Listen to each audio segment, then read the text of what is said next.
Hello everyone.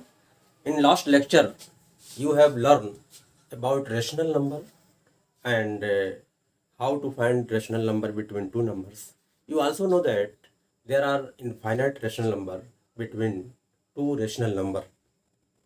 Today we will solve exercise 1.1 in which questions are based on rational number, how to find rational number. So now question number 1 is zero a rational number? क्या zero rational number है? Can you write in the form of P upon Q? यानी क्या आप इसको P upon Q that is fraction के form में लिख सकते हो? पर P and Q are integers and Q does not equal to zero. तो आप अच्छी तरह से जानते हो, आप दिमाग पर जोर दीजिए, यू रिकॉल योर माइंड कि rational number is a number which can be written in the form of p upon q where p and q are integers and q does not equal to zero. यानी कोई भी number rational number कहलाती है यदि उसको हम fraction के form में, दैट इज जिसमें न्यूमरेटर और डिनोमिनेटर हो, उसी को हम रेशनल नंबर कहते हैं. आपने ये भी देखा पिछले लेक्चर में कि all natural numbers are rational numbers, all whole number are rational number and all integers are rational number because every number of natural number, whole number and integers can be written in the form of p upon q such that p and q belongs to I and q does not equal to zero. Now come on the question, is zero a rational number? तो आइए अब check करते हैं क्या zero rational number है. अगर है तो क्यों नहीं है, नहीं है तो क्यों. तो अब देखते हैं रेशनल नंबर की डेफिनेशन जो है उसके बेसिस पर इसका सॉल्यूशन लिखेंगे. देखिए, वी कैन राइट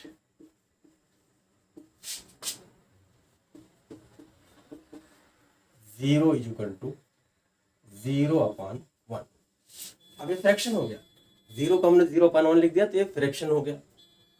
इसमें न्यूमरेटर जीरो है और denominator zero, where zero and one are integers and one does not equal to zero.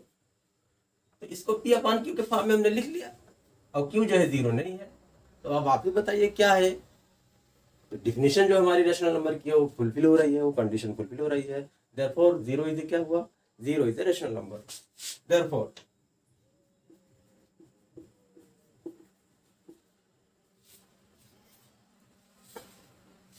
आप इसको ऐसे लिख सकते हो,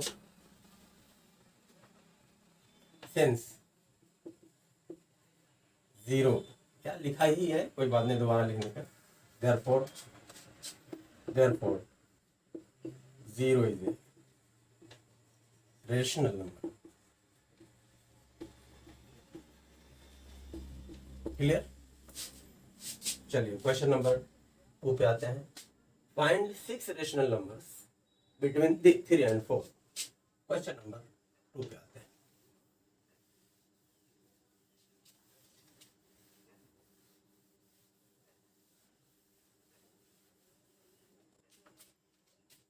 find 6 rational number. 6 rational number, तो नंबर्स क्या हैं. Question number 2, find 6 rational numbers between 3 and 4. Solution बहुत ही इंपॉर्टेंट क्वेश्चन है, बहुत ही इजी है. इसको हमने पिछले लेक्चर में आपको दो तीन तरीके से सॉल्व करने का तरीका बताया है. तो एक तरीका तय हुआ है कि दोनों को ऐड करके 2 से डिवाइड कर दो. पिछले लेक्चर को आप देखोगे, अगर नहीं देखा तो जाके उसको देख लोगे. तो वो थोड़ा लेंदी तरीका होता है, लेंदी मेथड होता है. इसलिए उसको हम थोड़ा, जब कई रेशनल नंबर फाइंड करना हो, जैसे यहाँ पर 6 करना है, अगर 1 या 2 का होता तो निकाल लेते उस मेथड से, यानी दोनों को ऐड करके 2 से डिवाइड करते हैं. जैसे 3 and 4 है, इसको अगर नंबर लाइन पे शो करें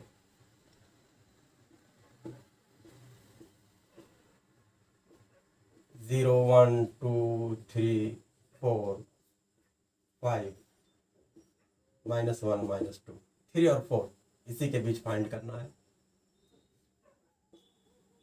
3 और 4 के बीच फाइंड करना है। 6 रेशनल नंबर फाइंड करना है। तो आप देख रहे हो 3.1 है, that is 31/10, 3.2, 3.3, 3.5 and so there are infinite rational number between 3 and 4, but we have to find.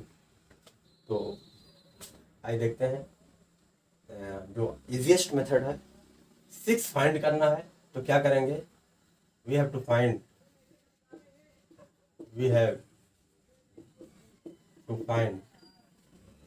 6 rational numbers. So we will make denominator, we will make 3 and 4 as a fraction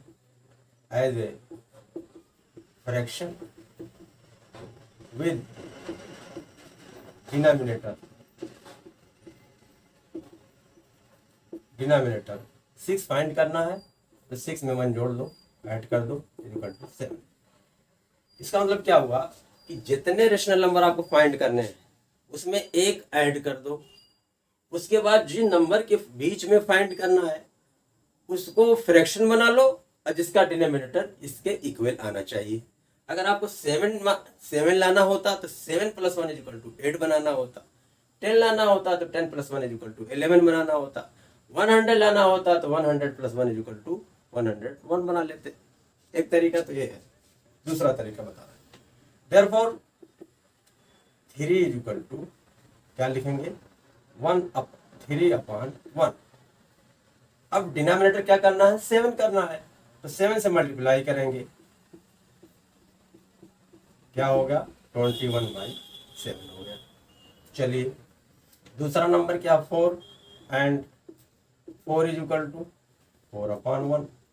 ठीक, क्या करना, डिनोमिनेटर 7 बनाना है, तो 4 × 7/1 × 7 = 28/7 आ गया। Clear. अब देखिए, now अब 21/7 किसकी जगह पर हो गया, 3 की जगह पर। तो 21/7 देखिए, 21 less than 22 less than 23 less than 24 25 26 27 28। Clear. Therefore 21/7 है, 21/7 भी लेस देन होगी 22/7 से, 22/7, 23/7, 24/7, 25/7, 26/7, 27/7, 28/7। तो 21/7 का मतलब क्या हुआ, ये 3 ही की जगह पे तो है, इसका मतलब हो गया 3 के। और 28/7 का मतलब क्या हुआ, ये हो गया हमारा 4। तो 3 और 4 के बीच फाइंड करना है, तो 3/4 के बीच फाइंड हो गया। 1 2 3 4 5 6 फाइंड करना था, 6 आ गया। therefore 6 रेशनल नंबर,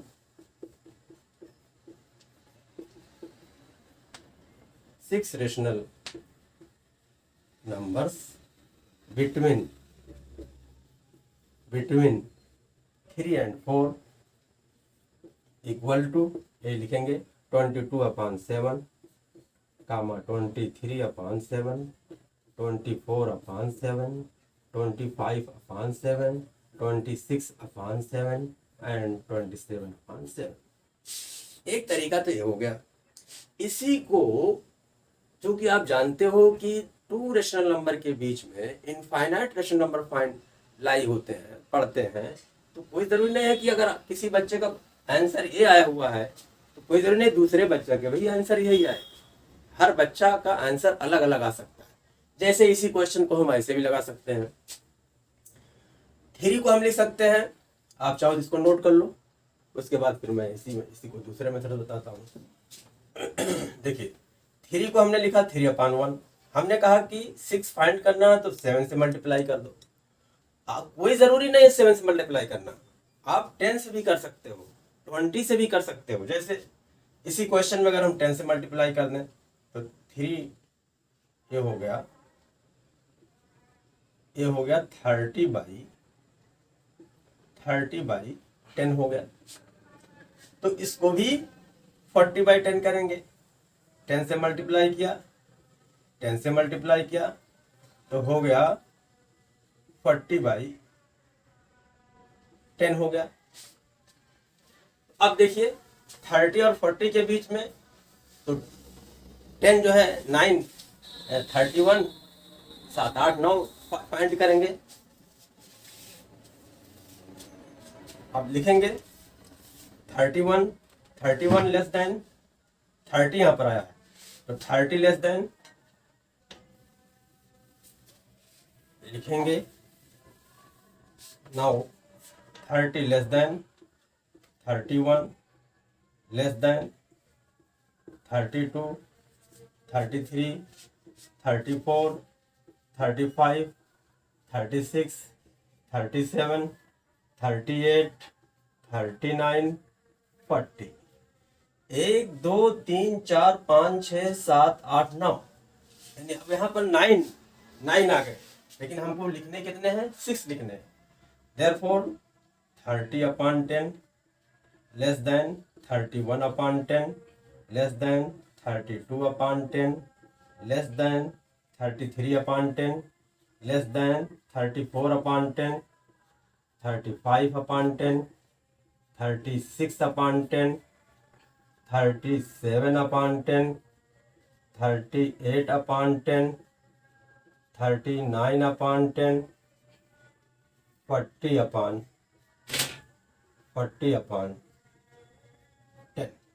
अब देखिए कितने यहाँ पर हैं 1 2 3 4 5 6 7 8 9 है, लेकिन हमको फाइंड कितने करने हैं 6 फाइंड करना, तो 6 लिख लें।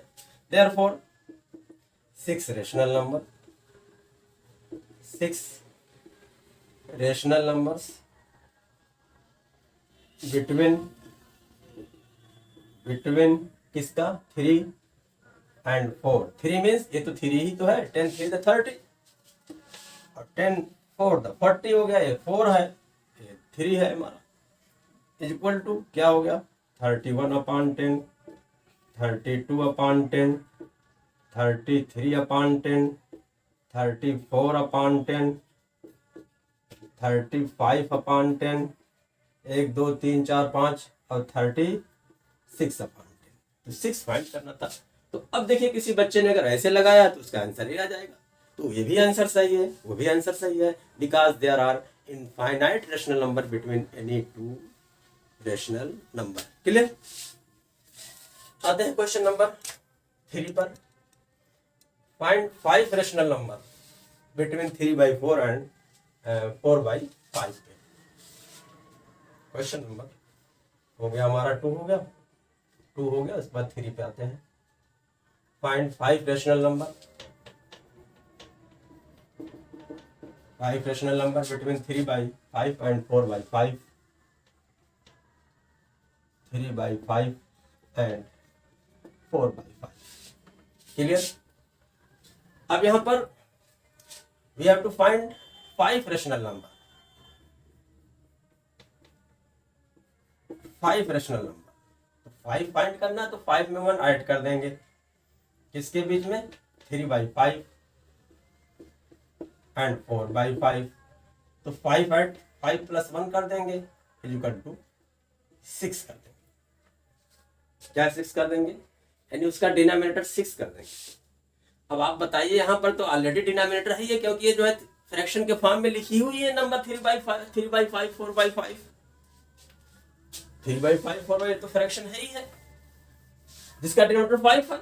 और हम कह रहे हैं 6 कर दें, तो कोई जरूरी नहीं है कि 6 कर दें 7 कर दें 8 कर दें, आपको फ्रैक्शन बराबर करना चाहिए। फिर कहोगे सर बराबर भी यहाँ पर है, तो 3/4 4/5 बराबर है, बट 3/5 एंड 4/5 में हमको कितना फाइंड करना है 5 फाइंड करना है।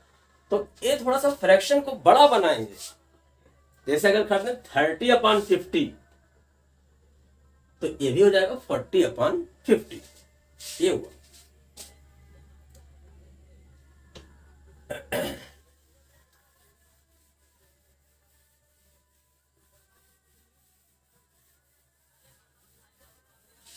चलिए लिखेंगे 3/5 इक्वल टू, क्या करेंगे, 10 से मल्टीप्लाई किया डिनोमिनेटर और न्यूमरेटर में, हो गया 30/50।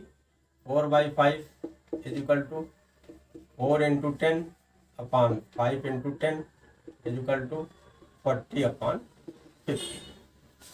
अब 30 और 40 के बीच 31, 32, 33, 34, 35, 36, आप जो 5 लेना है, मगर उसके बीच तो 9 आ रहा है, आप 5 ले लीजिए। लिखेंगे सिंस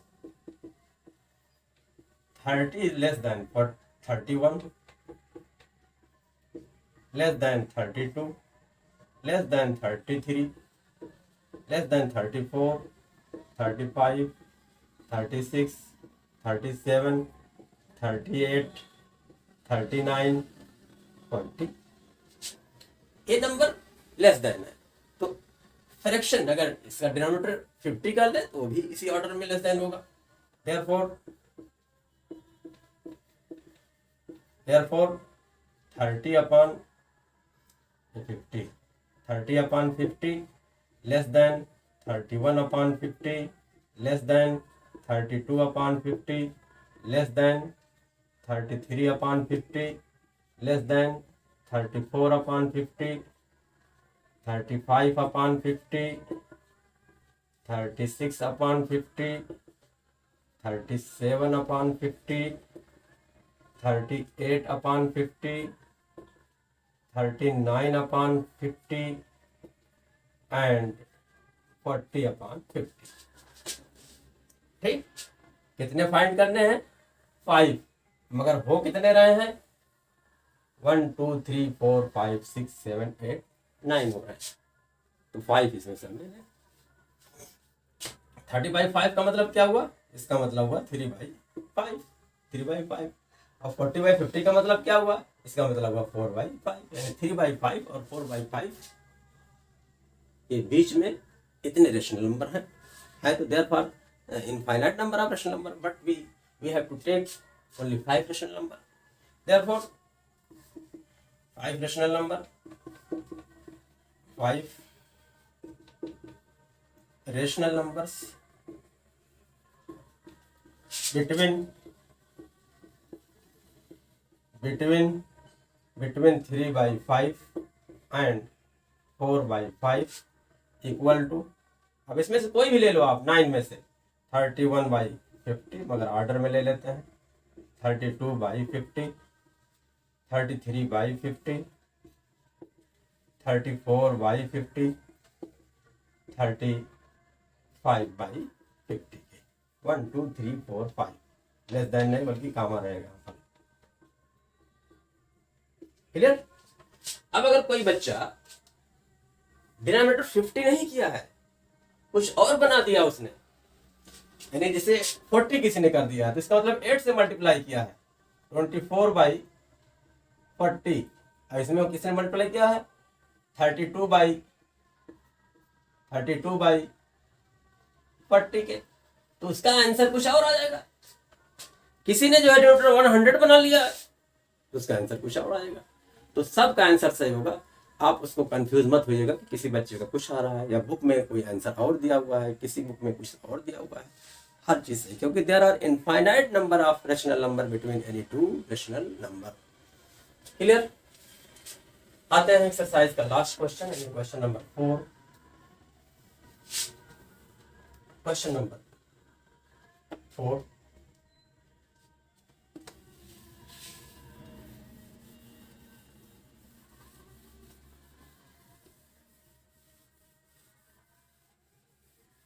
क्वेश्चन नंबर 4 ऑब्जेक्टिव है।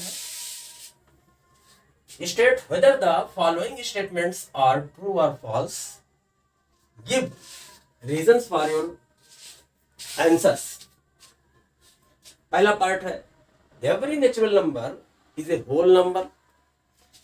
पहला पार्ट कह रहे हैं बताइए ट्रू है कि फॉल्स है। तो ये ट्रू है। कहोगे सर कैसे ट्रू है? कह रहे हैं every natural number is a whole number. तो नेचुरल नंबर आपको जानना चाहिए, नेचुरल नंबर आपको जानना चाहिए, जानोगे तब तो लिखोगे। अब नेचुरल नंबर क्या है? 1 2 3 4 5 dot dot dot up to infinity. कह रहे every natural number is a whole number. अब होल नंबर क्या है देखो, W is equal to 0 1 2 3 4 5 dot dot dot up to infinity. तो कह रहे हैं कि every natural number is a whole number. तब आप ये बताइए, अगर मैं कहूं कि क्या 1 होल नंबर है, तो आप देखोगे कि होल नंबर में कौन कौन नंबर आ रहा है। तो 1 आ रहा, कहोगे हाँ है। फिर मैं कहूं कि बताओ 2 होल नंबर है, तो आप देखोगे 2 होल नंबर है कि होल नंबर में है कि नहीं है। तो देखिए है यहाँ पर। फिर मैं कहूं 3 है कि नहीं है, तो आप देखोगे 3 होल नंबर में है कि नहीं है। तो natural number 1 is a whole number, 2 is a whole number. इसका मतलब क्या हुआ? Every natural number is in whole number, therefore every natural number is a whole number. This statement is true. Clear? दूसरा पार्ट है इसका, दूसरा part है every integer is a whole number. तो आपको इंटीजर जानना पड़ेगा। इंटीजर के लिए क्या सिंबल है? Z। क्या होता है integer? Dot dot dot -3 -2 -1 0 1 2 3 dot dot dot up to infinity. Every integer is a whole number. तो अब इंटीजर देखते हैं 0 होल नंबर में है कि नहीं है। तो हम कहेंगे कि जो 0 जो है whole number, integer 0 whole number है। 1 होल नंबर में है, तो कहेंगे इंटीजर 1 जो है होल नंबर है। 3 4, इसका मतलब क्या हुआ? 0 1 2 3 4 5 अप टू इंफिनिटी क्या है? होल नंबर है। मगर हमें कहेंगे बताओ अच्छा -1 है कि नहीं इसमें है होल नंबर में? तो है होल नंबर में। आप कहोगे सर नहीं है। इसका मतलब every integer is not a whole number. Every integer is not a whole number. तो जब नहीं है तो इसका मतलब स्टेटमेंट क्या है? ये फॉल्स है। स्टेटमेंट ये क्या है? फॉल्स। क्यों फॉल्स है? क्योंकि -1 -2 -3 अप टू इंफिनिटी है, इसमें नहीं पाया जा रहा है होल नंबर। तीसरा statement, every rational number is a whole number. Every rational number is a whole number. कह रहे हैं कि हर रेशनल नंबर होल नंबर होता है। तो अब देखिए 1 जो है ये रेशनल नंबर है। 1 क्या? क्योंकि इसको 1/1 यानी P/Q के फॉर्म में लिख सकते हैं। और 1 जो है होल नंबर भी है। 0 को लिख सकते हैं 0/1, होल नंबर में है। ऐसे ही कह रहे every rational number is a whole number. 2 लिख सकते हैं 2/1। ये सब यानी 1 रेशनल नंबर है, 0 रेशनल नंबर है, 2 रेशनल नंबर है। इसका मतलब 0 1 2 3 4 5 सब रेशनल नंबर है। अब कह रहे हैं every rational number is a whole number. फिर आप देखिए 2/3, ये क्या चीज है? ये भी तो रेशनल नंबर है। तो क्या ये होल नंबर है? 2/3 is not a whole number. ऐसे 1/2 3/4, ये जो फ्रैक्शन इस तरह से है जिसका डिनोमिनेटर 1 ना हो, ये होल नंबर में नहीं फाइंड हो रहे हैं, नहीं लाई कर रहे हैं। इसका मतलब every rational number is a whole number is false. Every rational number is not a whole number, है ना। इसलिए ये भी स्टेटमेंट क्या है, ये फॉल्स है। बात क्लियर हो गई? आई होप इस question solution of this exercise का कॉन्सेप्ट आपका क्लियर हो गया होगा।